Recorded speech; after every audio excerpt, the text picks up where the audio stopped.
Vienna, at the dawn of the 20th century, was a crucible of intellectual and artistic ferment. Amidst the grandeur of the Habsburg Empire's twilight, a young Viktor Frankl was growing, his mind already keenly attuned to the human condition. The bustling streets, the echoes of philosophical debates in coffeehouses, and the burgeoning field of psychology all contributed to shaping his early perspectives. Even as a youth, Frankl displayed a profound interest in understanding the intricacies of the human psyche, a curiosity that would only deepen with the passage of time and the trials he would face. His early years in Vienna laid the foundation for a lifelong quest to unravel the mysteries of meaning and resilience. Frankl's intellectual pursuits led him to the burgeoning field of psychology, where he was deeply influenced by the work of Sigmund Freud and Alfred Adler, yet felt a pull towards exploring dimensions of human experience that extended beyond their frameworks. Even in his early writings and lectures, a distinct voice began to emerge, one that emphasized the human need for meaning. He observed that while pleasure and power were significant motivators, it was the search for purpose that ultimately drove individuals and sustained them through life's inevitable hardships.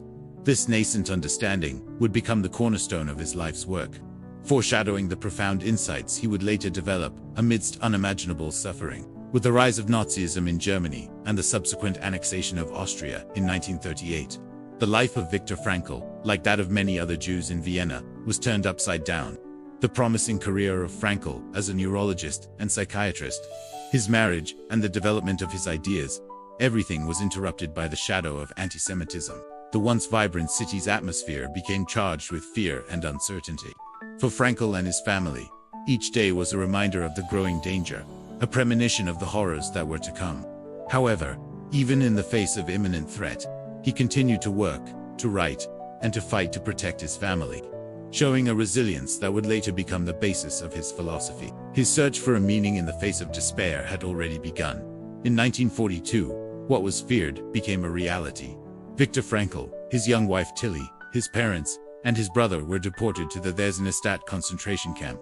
The shock of the reality of losing his freedom, of being reduced to a number, and of seeing human dignity dismantled was overwhelming. Frankl was forced to burn his life's work, the manuscript that contained the basis of logotherapy, a loss he described as one of the worst moments.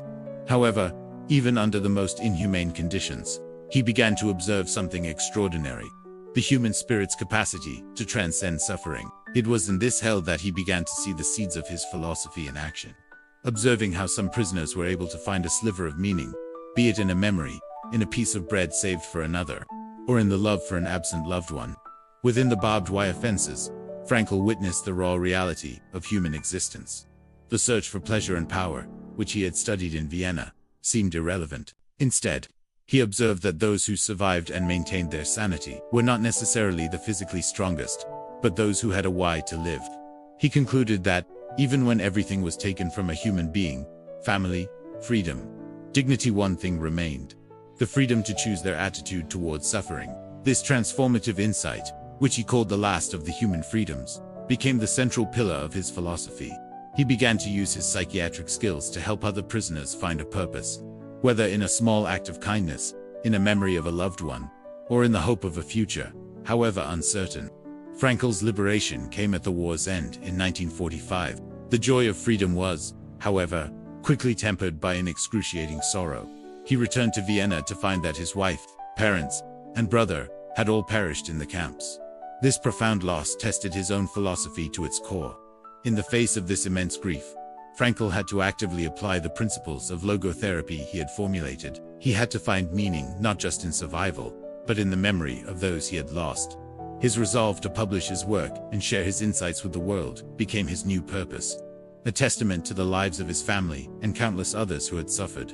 The experience became the final, painful proof of his theory.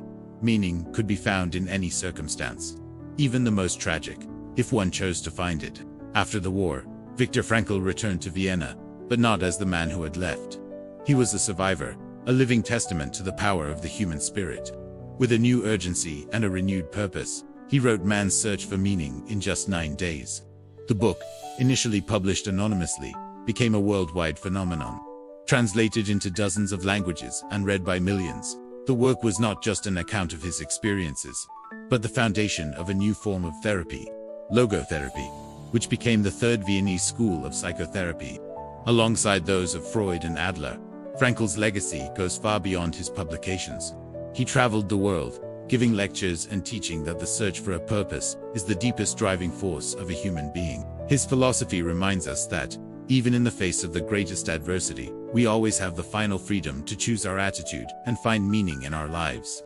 Frankl's story is not just a lesson in survival, but a beacon of hope, proof that life has an unconditional purpose. If Viktor Frankl's extraordinary story and profound philosophy have resonated with you, and you are inspired to explore the deeper meaning in your own life, we encourage you to join our community.